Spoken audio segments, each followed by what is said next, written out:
राधे राधे आप सभी को। कैसे हैं आप सब? आई होप आप सब बहुत ही अच्छे होंगे और आपकी तैयारी बहुत अच्छे से चल रही होगी।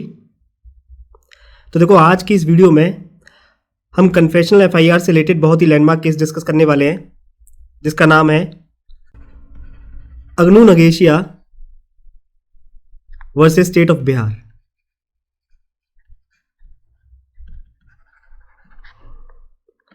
साइटेशन लिख लेना चाहो तो 1965 सुप्रीम कोर्ट। ठीक है, Agnu Nagesia versus State of Bihar confessional FIR को लेकर काफी लैंडमार्क केस है। तो देखो, लेक्चर शुरू करने से पहले एक बात मैं आपको बता दूं।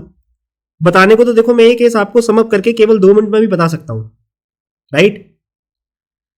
अगर मैं चाहूं तो इस केस की समरी को 2 मिनट के अंदर आपको कट शॉर्ट करके बता सकता हूं। बट द थिंग इज, अगर मैंने ऐसा किया, then you will not be able to connect it when the question will be asked from this case in the mains examination. Okay? Are you getting? देखो, होता क्या है, कई दफा मेंस में मेजर केस लॉस के फैक्ट्स एंड सर्कमस्टेंसेस बदल के सेम क्वेश्चन पूछ लेते हैं, राइट?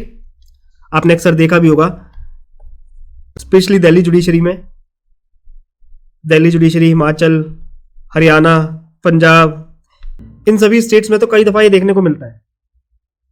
केस के फैक्ट्स में माइनर से चेंजेस करके सीधा आपको क्वेश्चन फ्रेम करके दे देंगे। और अगर आपने केस लॉ पे टाइम इन्वेस्ट नहीं किया होगा, अगर आपने उसे अच्छे से रीड नहीं किया होगा, then you will not be able to connect it. Are you getting my point? और वैसे भी देखो, केस लॉ एक कहानी होती है जस्ट, ठीक है? ऐसे बस आपने एक ही बार रीड करना है, उसके बाद तो ये कहानी आपके दिमाग में सेट बैठ जाती है। एक बार आपने एक कहानी पढ़ ली या सुन ली, फिर आपको इसे बार बार रिवाइज करने की जरूरत नहीं है ना? और देखो, वैसे भी क्रिमिनल केसेस होते हैं ना, ये ऐसे केसेस होते हैं जिनमें हर पर्सन को इंटरेस्ट आता है, फिर चाहे वो लॉ बैकग्राउंड से हो या नहीं हो, इससे कोई फर्क नहीं पड़ता। क्योंकि जो क्रिमिनल केसेस होते हैं ना कहीं वो मर्डर, मिस्ट्री, सस्पेंस, थ्रिलर, इन सब के इर्द गिर्द घूमते हैं, राइट?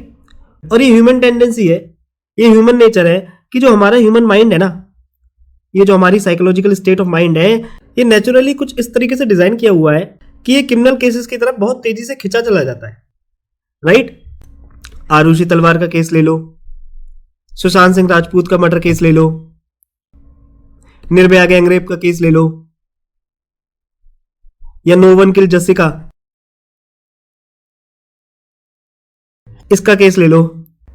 आप कोई भी क्रिमिनल केस उठा के देख लो, आपका इंटरेस्ट ऑटोमेटिकली उसमें डेवलप हो ही जाएगा। लेकिन अगर हम वही बात करें सिविल केसेस की, जो प्रॉपर्टी डिस्प्यूट से डील करते हैं, वहां आपका जो इंटरेस्ट है वो बहुत ज्यादा डेवलप नहीं होगा। There you have to create interest. बात समझ रहे हो? वहां आपको इंटरेस्ट क्रिएट करना पड़ेगा। लेकिन यहां जो कहानी है वो कुछ इस तरीके से चलती है कि आपको इंटरेस्ट अपने आप क्रिएट होने लगता है। कनेक्ट कर पा रहे हो ना?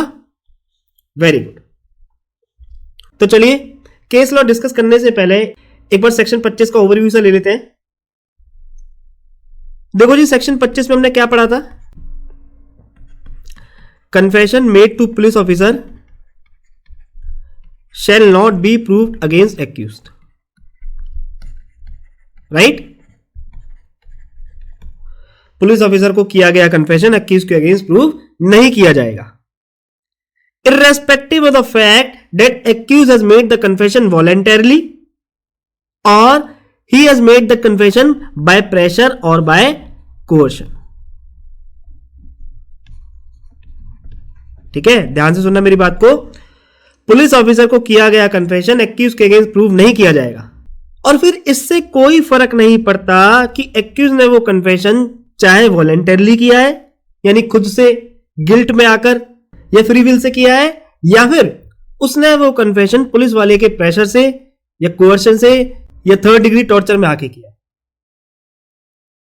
यानी कहने का मतलब यह है, एक लाइन जो आपको पकड़ के याद रखनी है वो ये है कि किसी भी सूरत में पुलिस ऑफिसर को किया गया कन्फेशन एक्यूज के अगेंस्ट एडमिसिबल नहीं होगा।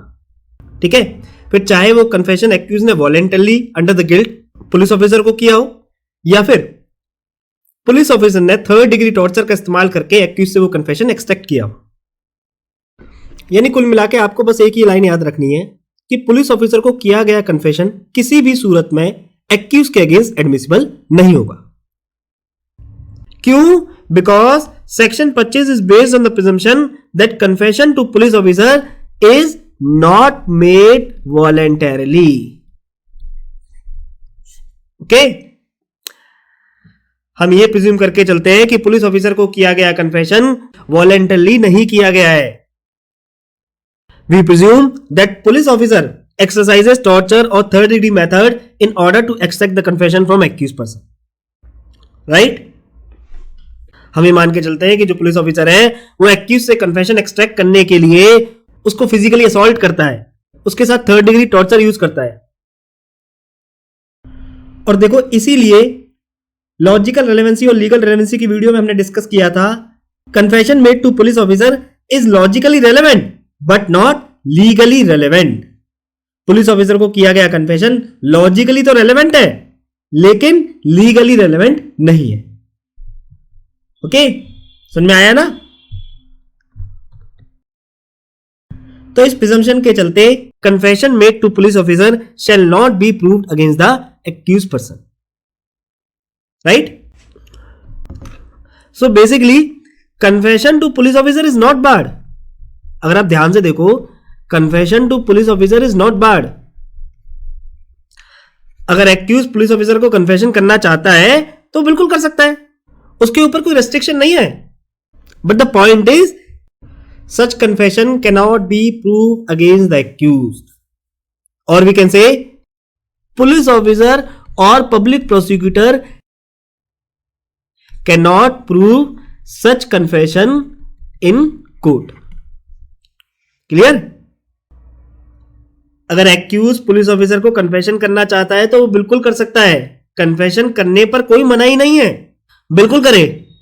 बट द पॉइंट इज वो जो कन्फेशन एक्यूज पुलिस ऑफिसर को कर रहा है, पब्लिक प्रोसिक्यूटर या पुलिस ऑफिसर एक्यूज के उस कन्फेशन को कोर्ट में प्रूव नहीं कर सकता. ठीक है? तो चलिए without wasting any more time अब सीधा हम केस की तरफ आते हैं. Agnu Nagesia versus State of Bihar. Agnu Nagesia versus State of Bihar, supreme court 1965. अब देखो केस के फैक्ट्स को बिगिन करने से पहले आप एक बात जान लो कि जो पूरा का पूरा केस है ना, ये केवल 4 लोगों के इर्द गिर्द घूमता रहता है. कौन कौन से हैं जी 4 लोग? Number 1 is accused Agnu Nagesia. ठीक है? अग्नू नगेशिया जिस पर ये एलिगेशन लगे हैं कि उसने अपनी फैमिली मेंबर्स का मर्डर कर दिया है. ठीक है? सेकंड, बरीमा, अग्नू नगेशिया की आंटी. ठीक है? थर्ड, बरीमा की बेटी की family. That means Agnu Nagesia के आंटी की बेटी और उसका दामाद और इनका बच्चा. And fourth one is police officer जिसको एक्यूज पुलिस स्टेशन जाकर कन्फेशन करता है. ठीक है? क्लियर हुआ? ये जो पूरा केस है ये इन्हीं 4 लोगों के इर्द गिर्द घूमता रहता है.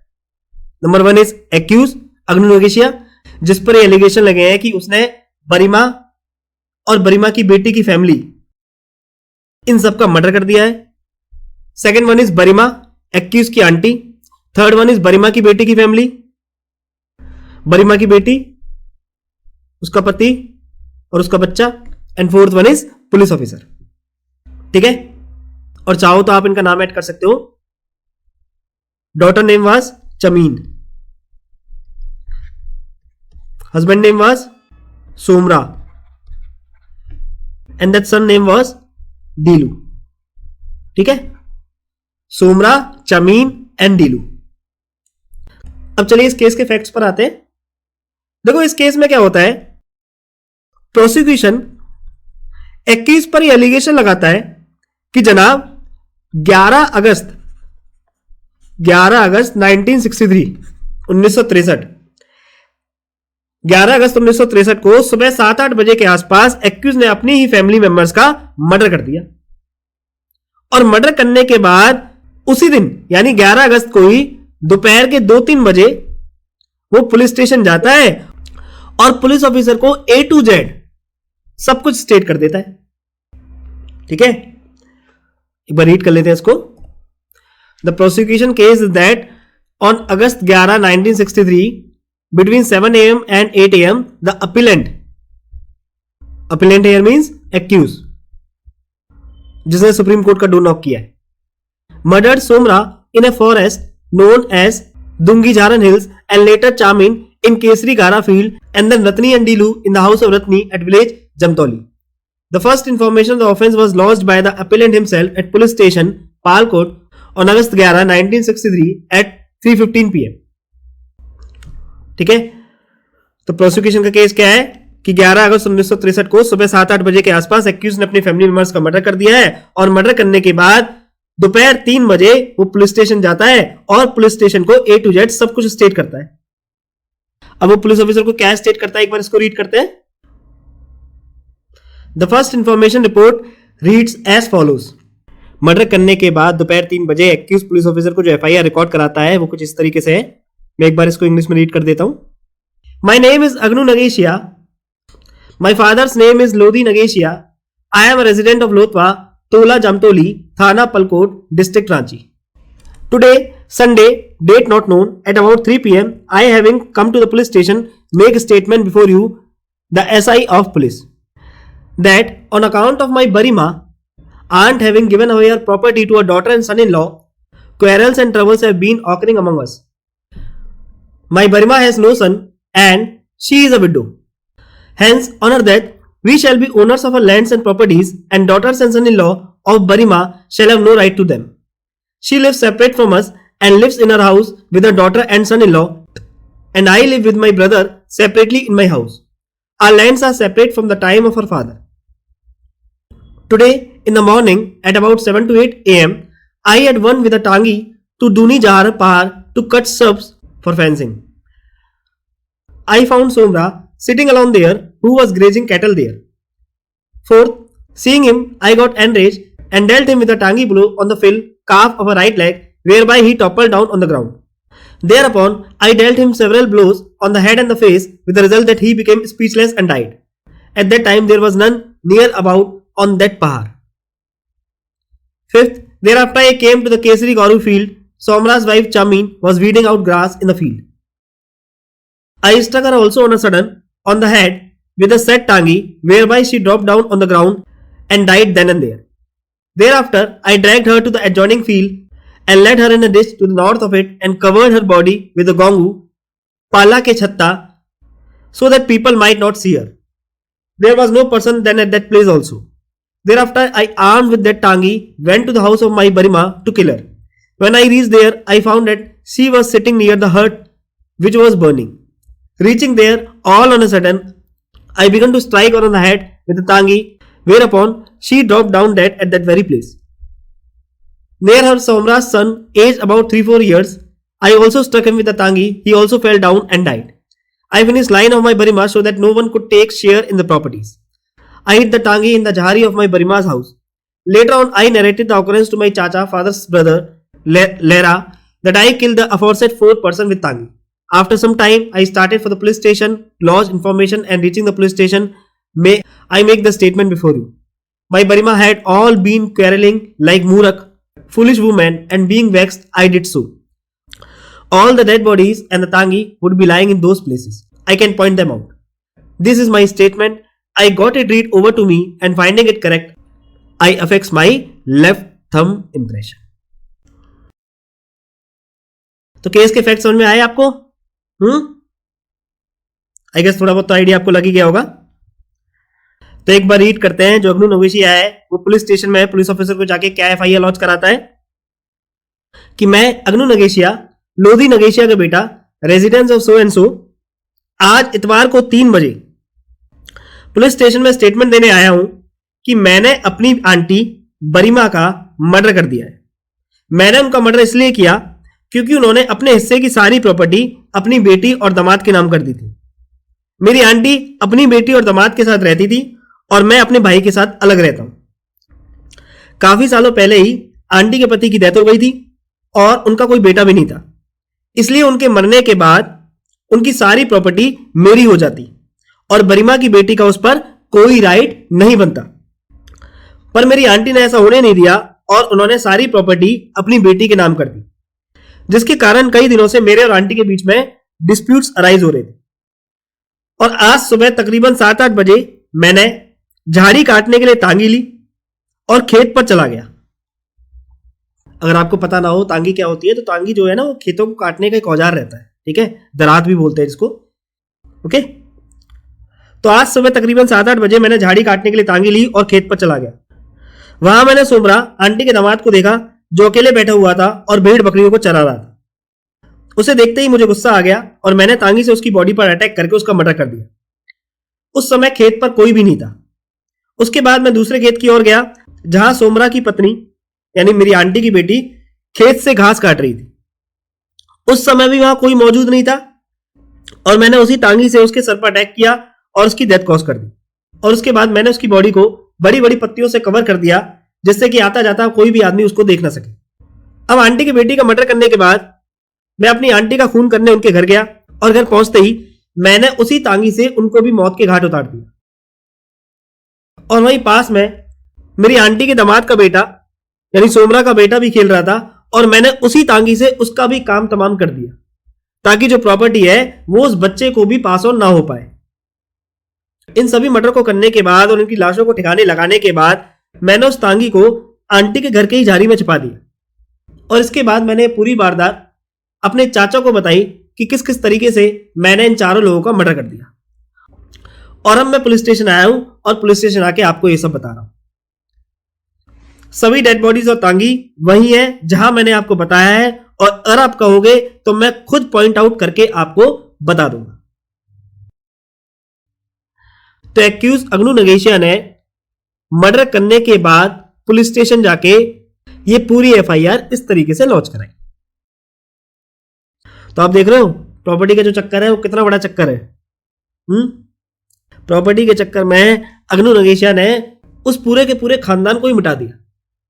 यानी उसका जो वंश था ना, दैट सो कॉल्ड सन ढीलू, जो बेचारा 3-4 साल का था, उसको भी खत्म कर दिया। और देखो जो महाभारत थी ना, वो भी प्रॉपर्टी के डिस्प्यूट को लेकर ही लड़ी गई थी, राइट। जब किशनजी दुर्योधन के पास जाके उनसे बोलते हैं कि भाई चलो कोई बात नहीं, तुम 5 राज्य मत दो, पर कम से कम इन 5 पांडवों को 5 गांव तो दे सकते हो, है ना। तो इसके बदले में दुर्योधन ने क्या कहा था कि 5 गांव तो क्या, मैं इन पांडवों को सुई के नोक जितनी बराबर जमीन भी नहीं दे सकता। समझ रहे हो। और जिसके बाद आपको पता ही है फिर महाभारत लड़ी गई और इसका रिजल्ट क्या है आप सब जानते ही है ना। तो कहने का मतलब ये है, जो प्रॉपर्टी है बड़े बड़े कांड करवा देती है, राइट। तो वापस आते हैं। तो अभी तक आपको कोई स्टोरी में डाउट? सिंपल सी बात है, एक्यूज ने अपने फैमिली मेंबर्स का मर्डर किया और पुलिस स्टेशन जाके पुलिस ऑफिसर को सब कुछ A to Z स्टेट कर दिया, right. The above information was reduced to writing by the officer in charge of the police station and the appellant यानी Agnu Nagesia affixed his left thumb impression on the report. The sub inspector immediately took cognizance of the offense and arrested the appellant. The next day, sub inspector in the company of the appellant went to the places and made recovery of dead bodies and the weapon used in the commission of offense. तो police officer ने अग्नू नगेशिया की सारी information को launch करने के बाद, information को writing form में रिड्यूस करने के बाद, यानी एफआईआर रिकॉर्ड करने के बाद इमीडिएटली एक्यूज को अरेस्ट कर लिया। और अगले दिन वो एक्यूज को लेकर उन सभी जगहों पर जाता है जहां पर एक्यूज ने डेड बॉडीज और वीपन्स को छिपाया होता है, और वहां पहुंच के पुलिस ऑफिसर डेड बॉडीज और मर्डर वीपन को रिकवर कर लेता है। अब आप ध्यान से सुनिए, इन चारों मर्डर्स का एक भी आई विटनेस नहीं होता। इस केस में एकमात्र एविडेंस जो होता है वो एक्यूज के द्वारा पुलिस ऑफिसर को किया गया कन्फेशन ही होता है। भाई एक्यूज खुद पुलिस स्टेशन जाता है और उस ऑफेंस के रेस्पेक्ट में एफआईआर लॉन्च कराता है, तो इसे हम कन्फेशनल एफआईआर कह सकते हैं? ध्यान से पकड़ना मेरी बात को, मैं क्या कह रहा हूं। एक्यूज ने मर्डर कमिट किया, मर्डर कमिट करने के बाद वो पुलिस स्टेशन जाता है, पुलिस स्टेशन जाने के बाद वो पुलिस ऑफिसर को ए टू जेड सारी चीजें बताता है। बेसिकली वो पुलिस स्टेशन जाके पुलिस ऑफिसर के आगे एफआईआर रिकॉर्ड कराता है, जिसमें वो कन्फेस करता है कि हाँ इस तरीके से मैंने अपने फैमिली मेंबर्स के 4 लोगों का खून कर दिया। तो इसका मतलब हम इसे कन्फेशनल एफआईआर ट्रीट कर सकते हैं या नहीं कर सकते? भाई एक्यूज का पुलिस स्टेशन जाना, पुलिस स्टेशन जाकर एफआईआर लॉन्च कराना, उस एफआईआर में कन्फेशन करना, यानी सब्सटेंशियली उन सारे फैक्ट्स को एडमिट करना जो उस ऑफेंस को कॉन्स्टिट्यूट कर रहे हैं। तो इसका मतलब एक्यूज कन्फेशनल एफआईआर ही तो कर रहा है। You got my point? भाई है तो एफआईआर ही, बस यह एफआईआर में उसने क्या किया, अपना जुर्म ही तो कबूला। तो इसलिए हम इसको कन्फेशनल एफआईआर कह सकते हैं नहीं कह सकते? कह सकते हैं ना।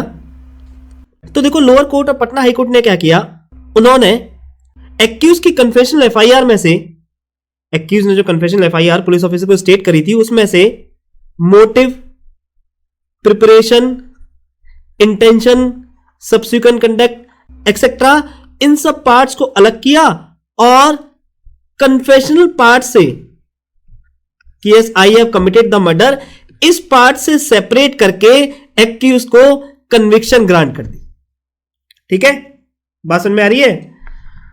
जो पूरी कन्फेशनल स्टेटमेंट एक्यूज ने दी थी ना कि भाई इस तरीके से मेरा ये मोटिव था, ये मेरी प्रिपरेशन थी, इस तरीके से मेरे को अपॉर्चुनिटी मिली, सेवरल ब्लोज मेरी मर्डरस इंटेंशन को दिखाता है और मैंने इस तरीके से 4-5 ब्लो देकर डिजीज का मर्डर कर दिया।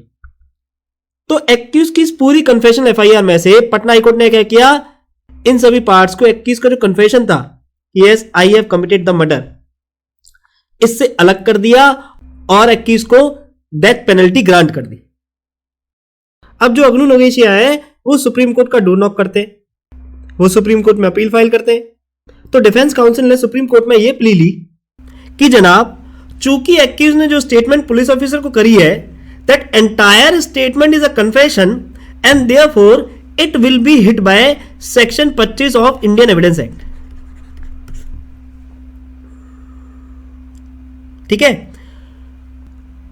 डिफेंस काउंसिल ने सुप्रीम कोर्ट में प्ली रेज करी कि जनाब चूंकि एक्यूज की जो एफआईआर है, पूरी की पूरी जो कन्फेशनल एफआईआर है, ये section 25 of Indian evidence act से हिट हो रही है and therefore it can not be proved against him and high court has committed an error.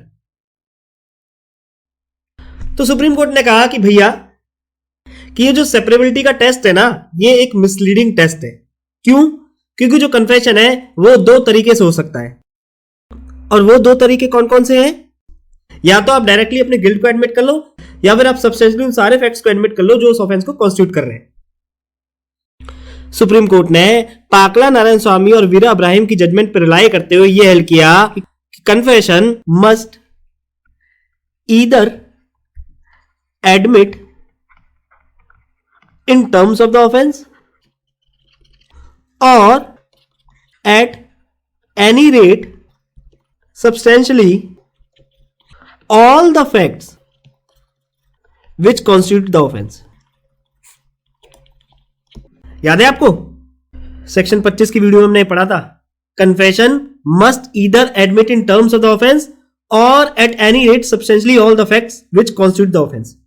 That means confession can be made in 2 forms। 2 forms कौन कौन से हैं जी? Number 1, या तो एक्यूज सीधे तौर पर अपना गिल्ट एडमिट कर ले, ठीक है, या तो एक्यूज डायरेक्टली अपना गिल्ट एडमिट कर ले कि हाँ भाई मैंने ही डिसीज का मर्डर किया है, yes I have killed the deceased, या फिर वो सब्सटेंशियली उन सभी फैक्ट्स को एडमिट कर ले जो ऑफेंस को कॉन्स्टिट्यूट कर रहे हैं, जैसे कि motive, opportunity, intention, murder weapon, subsequent conduct etcetera.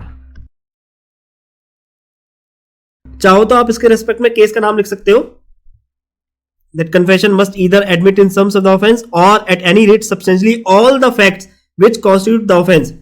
इसके रेस्पेक्ट में केस का नाम लिख लीजिए आप, इंपॉर्टेंट है। This was held in Pakala Narayan Swami versus King Emperor 1939 Privy Council and Veera Ibrahim versus State of Maharashtra 1976 Supreme Court. ठीक है, अब प्लीज इसको नोट कर लेना। और अगर आप बेरक की कमेंट्री पढ़ोगे ना, सेक्शन के बाद जो कमेंट्स दे रखे होते हैं ना, तो उसमें आपको ये सारी चीजें मिल जाएंगी। देखो ये लिख रहा, a confession must either admit in terms of an offence और at any rate substantially all the facts which constitute the offence.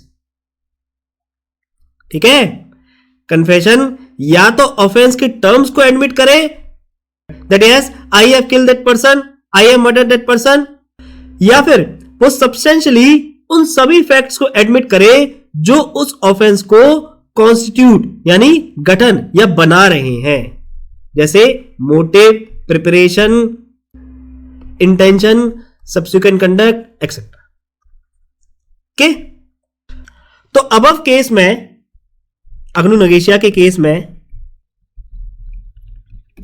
Agnu Nagesia police officer के आगे डायरेक्टली अपने गिल्ट को एडमिट करता है या फिर सब्सटेंशियली सभी फैक्ट्स को एडमिट करता है जो उस ऑफेंस को कॉन्स्टिट्यूट कर रहे हैं।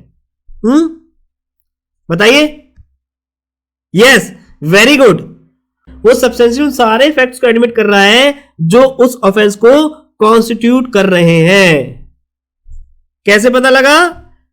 बिकॉज उसने पुलिस ऑफिसर के आगे मोटिव को स्टेट किया।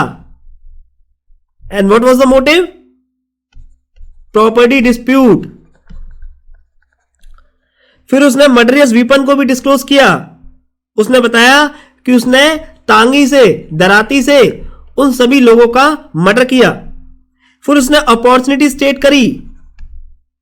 अपॉर्चुनिटी लाइक जब उसने खेत पर सोमरा और उसकी बीवी का मर्डर किया तब वहां खेत पर कोई भी नहीं था। इसी तरह उसने एक एक करके सभी मेंबर्स को उस वीपन से ब्रूटली अटैक किया। तो ये क्या दिखाता है? ये एक्यूज की मर्डरियस इंटेंशन को दिखाता है। ये दिखाता है कि एक्यूज की मर्डर करने की इंटेंशन थी। उसके बाद उसने बताया कि उसने वीपन और डेड बॉडीज को यहां छिपा दिया है। एंड लास्टली सब्सिक्वेंट कंडक्ट कि अब वो यहां पुलिस स्टेशन आके ऑफेंस के रेस्पेक्ट में खुद एफआईआर लॉन्च करा रहा है। आप कनेक्ट तो कर पा रहे हो ना भाई? आप खुद देखिए। That on account of Barima given away her property to her daughter. This shows the motive. I found Somra sitting alone. What does this show? Opportunity. Thereupon I dealt with him several blows on the head and face with the result that he became speechless and died. What does this show? Murderous intention. Likewise, he dragged her body and covered it with a pala के छत्ता so that people might not see her. तो ये सब क्या reveal कर रहे हैं? That he substantially admitted all the facts which constitute the offense. ठीक है? इस पूरी एफआईआर को अगर आप कंसिडर करोगे तो उसने पुलिस ऑफिसर को कहीं भी जाके ये स्टेट नहीं किया कि जनाब मैंने अपनी ही फैमिली मेंबर्स के 4 लोगों का खून कर दिया है। उसने खाली ये स्टेटमेंट नहीं दी, बल्कि उसने ए टू जेड वो सारी बातें बताई, सब्सटेंशियली सारे के सारे फैक्ट्स बताए जो उस ऑफेंस को कॉन्स्टिट्यूट कर रहे हैं। समझ रहे हो? डिफरेंशिएट कर पा रहे हो ना आप? तो सुप्रीम कोर्ट ने हेल्ड किया कि ये जो सेपरेबिलिटी का टेस्ट है, जिसके तहत हाई कोर्ट ने एक्यूज की कन्फेशनल पार्ट को बाकी पार्ट से सेपरेट कर दिया, ये एक मिसलीडिंग है और पूरी की पूरी कन्फेशनल स्टेटमेंट जो है वो सेक्शन 25 से हिट होगी, except the part which is saved by section 27, that is discovery part. Okay, तो अब सुप्रीम कोर्ट ने हाई कोर्ट के जजमेंट को रिवर्स करते हुए यह हेल्ड किया that FIR given by the accuse amounts to confessional FIR and therefore it will be hit by section 25 of Indian evidence act. FIR जो एक्यूज ने state करी है ये क्या है? कन्फेशनल एफआईआर है। क्यों? क्योंकि एक्यूज क्या कर रहा है इस एफआईआर में? कन्फेशन कर रहा है। और कन्फेशन किस तरीके से कर रहा है? सब्सटेंशियली उन सारे फैक्ट्स को एडमिट कर रहा है जो उस ऑफेंस को कॉन्स्टिट्यूट कर रहे हैं। तो इसलिए एक्यूज की जो एफआईआर है ये इंडियन एविडेंस एक्ट के सेक्शन 25 से हिट हो जाएगी. And the fact that discoveries were made by the police officer upon the consequence of information is not sufficient to convict the accused of the offences under section 302 IPC. और fact कि accused के बताने पर police officer ने dead bodies को, murder weapon को उन जगहों से रिकवर कर लिया, यह डिस्कवरी एक्यूज को 302 के अंडर कन्विक्ट करने के लिए सफिशिएंट एविडेंस नहीं है. ठीक है, बात समझ में आई? अब देखिए, अब बड़े ध्यान से सुनिए, बहुत मजे की बात आने वाली है. अब पीपी ने एक चालाकी खेली. चालाकी क्या? अब ये कहिए कि पीपी ने एक लॉ को बहुत अच्छे से पढ़ा हुआ था, तो उन्होंने एक लॉ के लूप होल को पकड़ लिया. मुझे एग्जैक्टली याद नहीं है, लेकिन मैंने कहीं पढ़ा था, a good advocate is not the one who knows all the laws, rather a good advocate is a person who read the laws and find the loop holes.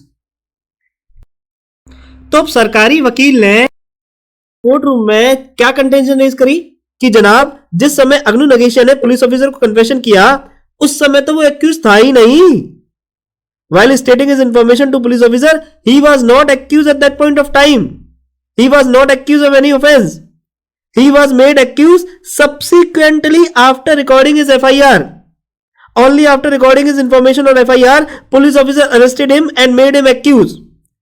And therefore, such confession will not be hit by section 25 and will be admissible.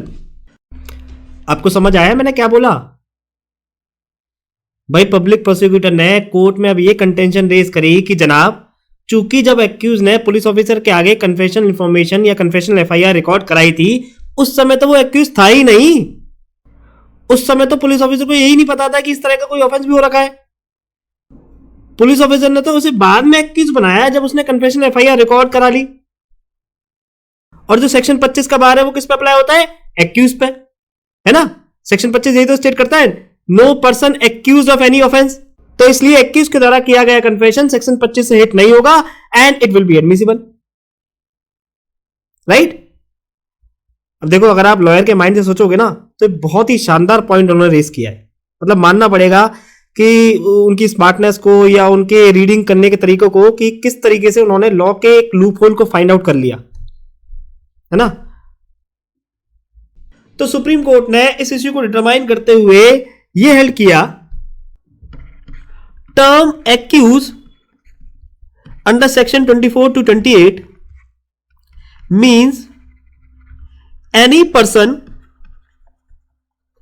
Who subsequently, बहुत important है ये point, अच्छे सुनना please आप इसको, who subsequently becomes accused. ठीक है, दोबारा से रिपीट कर रहा हूं, टर्म एक्यूज अंडर सेक्शन 24 से 28, सेक्शन 24 से 28 में जो टर्म एक्यूज यूज हुआ है ना, इसका मतलब क्या है? इसका मतलब कोई भी पर्सन जो सब्सिक्वेंटली यानी बाद में एक्यूज बन जाता है. सब्सिक्वेंटली बिकम्स एक्यूज मतलब जो पहले तो एक्यूज नहीं था लेकिन वो बाद में एक्यूज बन गया. यानी कि जैसे मान के चलिए, अभी एक पर्सन को केवल और केवल सस्पेक्ट के तौर पर ही इंटेरोगेट किया जा रहा है. ठीक है, अभी उसे एक्यूज के तौर पर इंटेरोगेट नहीं किया जा रहा, केवल एक सस्पेक्ट के तौर पर पुलिस ऑफिसर उसे इंटेरोगेट कर रहा है. या मान के चलिए अभी उसे खाली सस्पेक्ट के तौर पर अरेस्ट किया गया है, ना कि एक्यूज के तौर पर. या मान के चलिए एक पर्सन जिसे अभी किसी ऑफेंस के रेस्पेक्ट में ना तो सस्पेक्ट के तौर पर अरेस्ट किया गया है और ना ही एक्यूज के तौर पर अरेस्ट किया गया है. ठीक है, एक पर्सन को ना तो सस्पेक्ट के तौर पर अरेस्ट किया गया है और ना ही एक्यूज के तौर पर अरेस्ट किया गया है. यानी जो क्राइम उसने कमिट किया है ना, अभी तो उस क्राइम के बारे में किसी को पता ही नहीं है कि इस तरह का कोई क्राइम भी कमिट हो चुका है.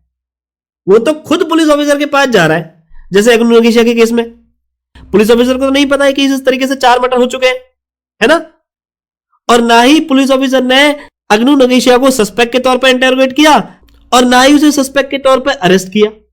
वो तो खुद वॉलेंटरली अपनी स्वेच्छा से पुलिस ऑफिसर के पास जाता है. राइट? और इन तीनों ही कंडीशन में अगर वो कन्फेशन कर देता है, इन तीनों ही कंडीशन में अगर वो पर्सन पुलिस ऑफिसर को कन्फेशन कर देता है और अल्टीमेटली पुलिस ऑफिसर उसे अरेस्ट कर लेता है और उसे एक्यूज बना दिया जाता है, then also the confession will be hit by section 25। समझ में आया? 10 इफ अ एसएचओ और पुलिस ऑफिसर लिखिए, पुलिस ऑफिसर ठीक रहेगा। Police officer interrogates a person, interrogates a suspect, interrogates a person as a suspect or arrest a person as a suspect, or a person voluntarily comes before police officer,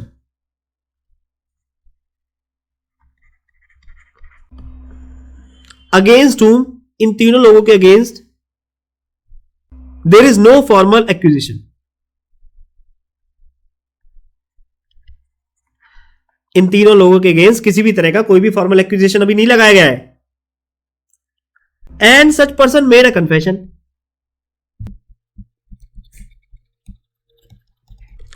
then such confession will be hit by section 25। ठीक है? Court interpreted that a person accused of any offense did not mean that he should be an accused at that point of time when he made a statement to police officer or when he made confession to police officer. No, it is enough if thereafter or subsequently after receiving the information confession he was made an accused. ठीक है? तो section 24 से 28 में यह जरूरी नहीं है कि जब एक पर्सन पुलिस ऑफिसर को कन्फेशन कर रहा है वो किसी ऑफेंस का एक्यूज हो। नहीं, ऐसा नहीं है। इवन दो एक पर्सन कन्फेशन करते समय किसी भी ऑफेंस का एक्यूज नहीं है और सब्सिक्वेंटली यानी कन्फेशन लेने के बाद उसे एक्यूज बनाया जाता है, then also such confession will be hit by section 25 of Indian evidence act. ठीक है? इन शॉर्ट अगर आप लिखना चाहो तो ऐसे लिख सकते हो इसको, the expression accused of any offense, accused of any offense covers a person accused of an offense at the trial whether or not he was accused of the offense when he made the confession। तो इसलिए जब public prosecutor ने court के आगे issue raise किया कि जनाब section 27 applies only to information received from a person accused of an offence in the custody of a police officer, जब पब्लिक प्रोसिक्यूटर ने कोर्ट के आगे इश्यू रेज किया कि जनाब सेक्शन 27 जो है वो केवल उन्हीं इंफॉर्मेशन पे अप्लाई होता है जो कि एक्यूज पर्सन से ऑब्टेन की गई है। एक बार आप सेक्शन 27 का टाइटल निकालिए please, information receive from a accuse person in the custody of a police officer, right?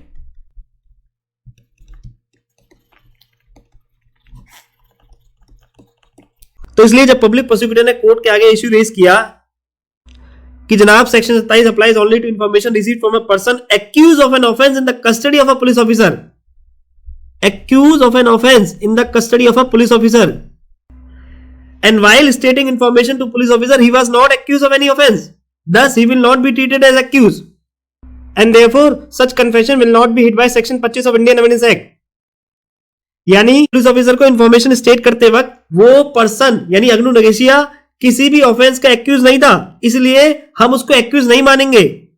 वो एक्यूज कब बना? जब उसने पुलिस ऑफिसर को अपना पूरा का पूरा कन्फेशन एफआईआर रिकॉर्ड करा दिया कि इस तरीके से मैंने इन सब लोगों का मर्डर कर दिया, उसके बाद ही तो एक्यूज बना।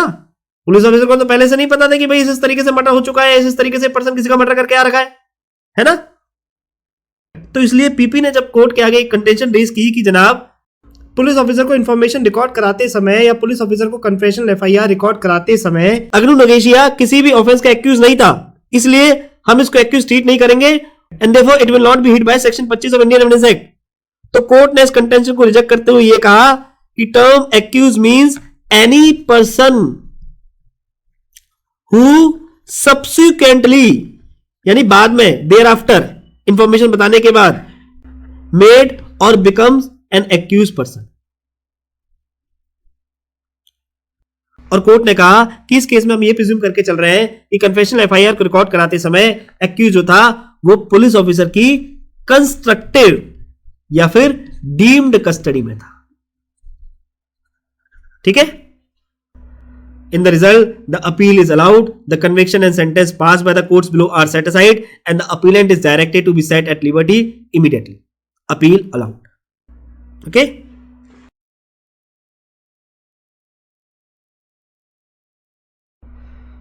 तो आई होप अब आपको ये केस बहुत अच्छे से क्लियर हो गया होगा।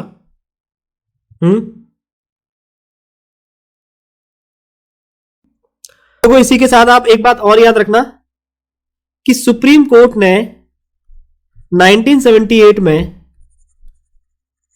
नंदिनी सतपथी है, ओके, सतपथी वर्सेस पीएल दानी के केस में, बहुत इंपॉर्टेंट केस है, नंदिनी सतपथी वर्सेस पीएल दानी के केस में यह हेल्प किया that when the person subsequently turns into the accused person, जब एक पर्सन बाद में accused person में टर्न हो जाता है, at the beginning he was not an accused person but after recording the statement or confession he was made an accused person, then such confession do not violate article 20 clause 3 of Indian constitution. Okay, such confession does not violate article 20 clause 3 of Indian constitution. ठीक है, prelims और mains के लिए दोनों के लिए important है, याद रखना इस फैक्ट को। देखो बाकी जो नंदिनी सतपथी का केस है ना वो बहुत ज्यादा बड़ा है, बहुत ज्यादा लेंथी केस है। मैंने एक दो बार उसको रीड करने की कोशिश भी की लेकिन वो इतना ज्यादा लेंथी है कि वो कभी पूरा ही नहीं हो पाया। ठीक है, तो बस आप इस केस से रिलेटेड एक बात याद रखना कि नंदिनी सतपथी वर्सेस पीएल दानी के केस में हेल्प किया गया था कि confession, which confession, when the person subsequently turns into an accused person, okay, उस कन्फेशन की बात हो रही है। that confession does not violate article 20 clause 3 of Indian constitution. okay, अच्छा कमेंट करके बताइए आर्टिकल 20 क्लॉज 3 किससे डील करता है?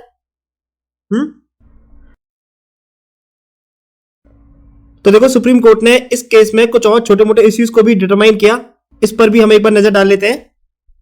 तो number 1, that section 27 is in the form of a proviso and partially lifts the ban imposed by section 24, 25 and 26.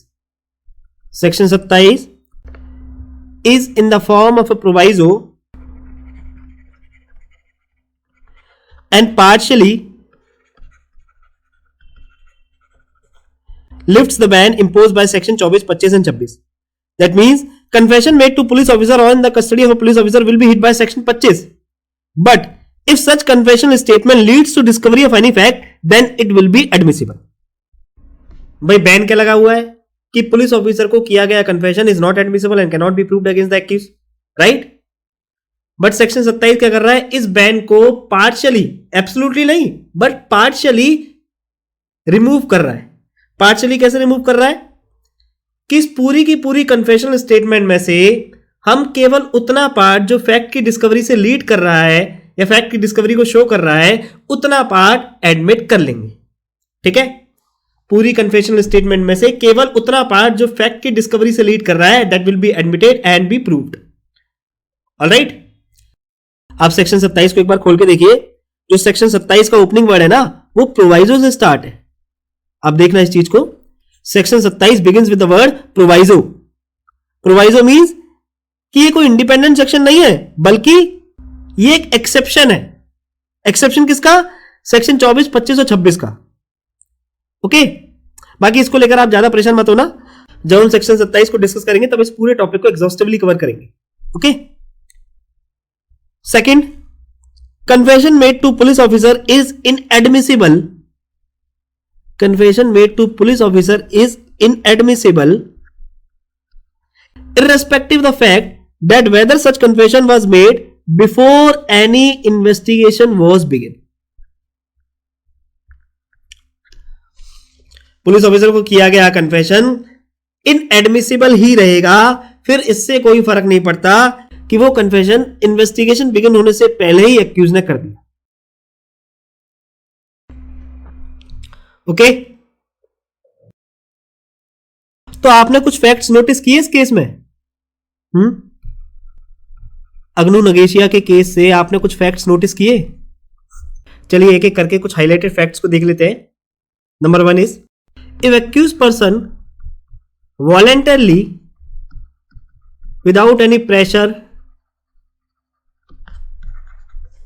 or physical assault by the police officer confess the crime to police officer, then also such confession will be hit by section 25। अगर accused voluntarily अपनी स्वेच्छा से बिना police officer के दबाव के या बिना पुलिस ऑफिसर के 3rd डिग्री टॉर्चर के डर से पुलिस ऑफिसर को कन्फेशन कर भी देता है, तब भी वो जो कन्फेशन है सेक्शन 25 से हिट होगा। क्यों? Because section 25 is based on the presumption, which presumption? That confession made to police officer is made under pressure और इनवॉलेंटरली। ठीक है, हम ये प्रिज्यूम करके चलते हैं कि जो पुलिस ऑफिसर है वो एक्यूज से कन्फेशन एक्सट्रैक्ट करने के लिए उनके ऊपर 3rd डिग्री टॉर्चर करते हैं या फिर उनको फिजिकली असॉल्ट करते हैं। Right? Second thing is, confession to police officer is not barred। अगर एक्यूज पर्सन पुलिस ऑफिसर को कन्फेशन करना चाहता है तो बिल्कुल कर सकता है। He is free to do that। There is no restriction on it। But the thing is, public prosecutor or police officer cannot prove such confession in court। Okay? And third point is, generally confessional FIR contains 3 parts। Generally जो confessional FIR होती है वो 3 parts contain करती है। कौन कौन से? Number 1 admission, 2nd confession and 3rd discovery statement.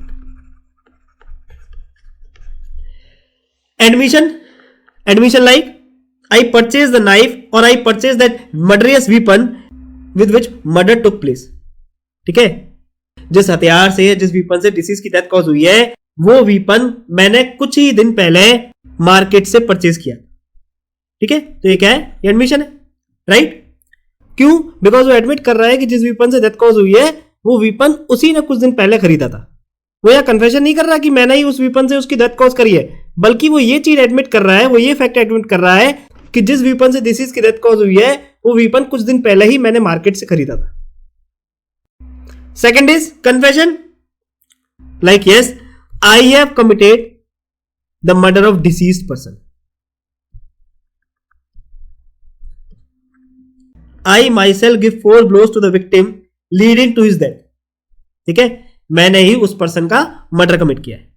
And discovery statement is like, I have hidden the weapon in the tank of my house with which I have committed this murder। जिस weapon से मैंने इस murder को commit किया है वो weapon मैंने अपने घर के टैंक में या घर की झाड़ी में छिपा रखा है। ठीक है, और इन तीनों स्टेटमेंट में से only confession will not be allowed to be proved। Why? Because it will be hit by section 25। Discovery statement is an exception and therefore such discovery statement will be allowed to be admissible in evidence। इसे हम आगे section 27 में cover करेंगे। And admission, as you know कि admission can be use against the maker, therefore admission और discovery statement can be use against the accused. अच्छा, वैसे आप मुझे एक बात बताइए, ये जो कन्फेशनल FIR है, क्या ये इंडियन एविडेंस एक्ट के किसी सेक्शन में रेलेवेंट है? भाई अग्नू नगेशिया के केस में हमने देखा कि अग्नू नगेशिया क्या करता है, वो पुलिस ऑफिसर के आगे कन्फेशनल FIR करता है। तो मेरा क्वेश्चन ये है कि जैसे एक्यूज ने इस केस में कन्फेशनल FIR करी, तो क्या ये इंडियन एविडेंस एक्ट के किसी सेक्शन में रेलेवेंट है? कोई बता सकता है? एनीवन? अरे भाई बिल्कुल रेलेवेंट है। It will be relevant under section 8 as subsequent conduct। राइट? बात समझ में आ रही है? अगर आपको याद हो तो सेक्शन 6 रेस जस्टे में हमने पढ़ा था कि कभी कभी क्या होता है, same fact can be relevant under 2 और मोर सेक्शंस, जैसे res gestae and subsequent conduct. तो depending upon the facts and circumstances of the case हम इस कन्फेशनल एफआईआर को रेस जेस्टे या सब्सिक्वेंट कंडक्ट में फॉल करा सकते हैं। ऑलराइट। और देखो अगर आप ध्यान से ऑब्जर्व करो तो इस केस में क्या होता है, एफआईआर रिकॉर्ड कराने के बाद अगले दिन next day accuse police officer को उन जगह पर लेकर जाता है जहां उसने डेड बॉडीज और वीपन्स को छुपाया होता है और उन प्लेसेस पर पहुंचकर पॉइंट आउट करके डेड बॉडीज और वीपन की रिकवरी करा लेता है। राइट। तो देखो एक्यूज का ये जो एक्ट है, कौन सा एक्ट, कि पुलिस ऑफिसर को उस प्लेस पर लेकर जाना जहां उसने वो डेड बॉडीज और टांगी छुपाई थी और वहां पहुंचकर पिन पॉइंट करके बताना कि एग्जैक्टली ये प्लेस है जहां पर वो टांगी या जहां पर वो डेड बॉडीज मैंने छुपाई है। ये क्या है? कोई बता सकता है?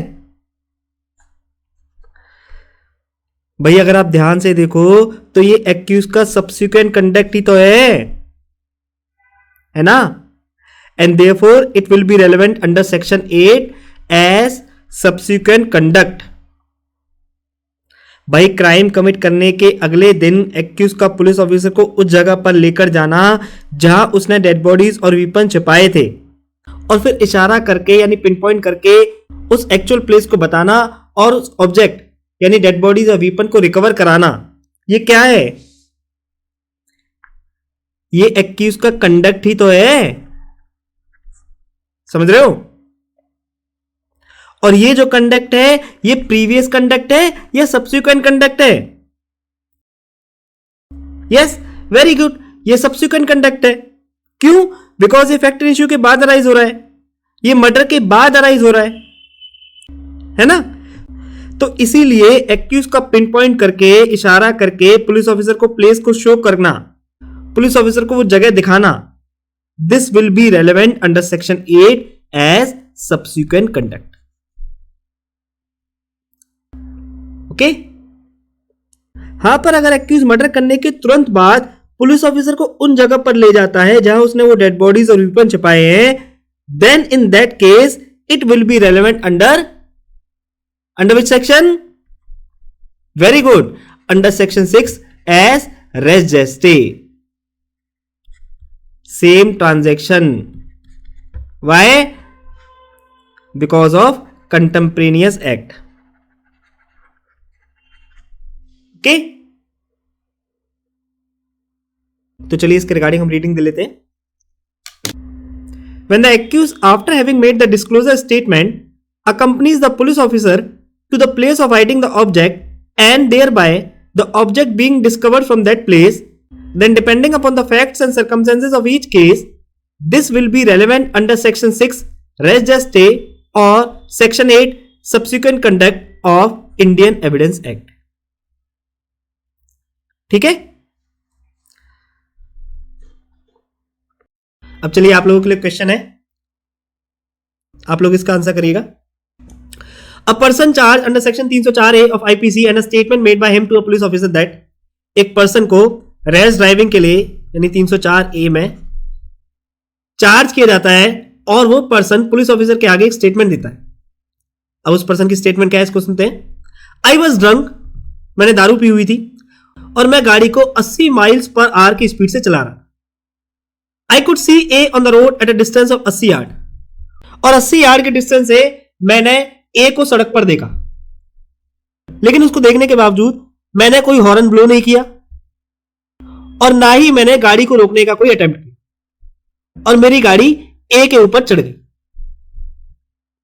अब जो क्वेश्चन है वो ये है that whether the above statement amounts to confession, क्या ये जो स्टेटमेंट ए ने पुलिस ऑफिसर को करी है क्या ये कन्फेशन है, और अगर हां तो support your answer with the reason, और अगर आपका आंसर हाँ है तो आप इसके आंसर की रीजनिंग दीजिए। चलिए कमेंट करके बताइए आप कि क्या ये स्टेटमेंट जो ये पुलिस ऑफिसर को दी है क्या ये कन्फेशन है, अगर है तो इसके साथ में आप रीजनिंग भी दीजिए। ओके, ये था हमारा आज का लेक्चर। अगर आपको लेक्चर पसंद आया है तो आप लाइक शेयर और कमेंट जरूर कीजिएगा, और अगर आपको लेक्चर पसंद नहीं आया है तो आपको डिसलाइक करने का भी पूरा राइट है। और प्लीज आप लोग कमेंट करके अपने फीडबैक जरूर दीजिएगा जिससे कि फ्यूचर में मैं अपने आप को और इंप्रूव कर सकूं। और अगर आप लोग चाहते हैं कि वीडियोस में किसी भी तरह का मैं चेंज करूं तो आप मुझे कमेंट करके बता सकते हैं। मैं पूरी कोशिश करूंगा चीजों को आपके अकॉर्डिंग चलाने की।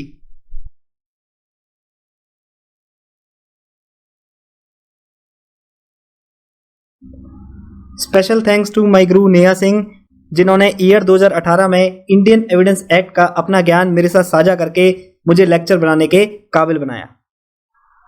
अगर आपको इस लेक्चर से कुछ सीखने को मिला है और आप मुझे कंट्रीब्यूट करना चाहते हैं तो आप मुझे कंट्रीब्यूट भी कर सकते हैं। ये है मेरा क्यूआर कोड, आप किसी भी ऑनलाइन पेमेंट एप्लीकेशन के थ्रू मुझे पेमेंट कर सकते हैं। और याद रखना, ये कंट्रीब्यूशन जो भी आप करोगे ये केवल सोसाइटी के लिए यूज किया जाएगा, जैसे कि गरीब बच्चों की पढ़ाई के लिए, उनकी शादी के लिए, गौ माता की सेवा के लिए, etcetera. Because I believe this contribution is by the people, of the people and for the people only. तब तक के लिए स्वस्थ रहिए, व्यस्त रहिए और मस्त रहिए। Take care of your health, physically, mentally and emotionally. जय हिंद, जय भारत।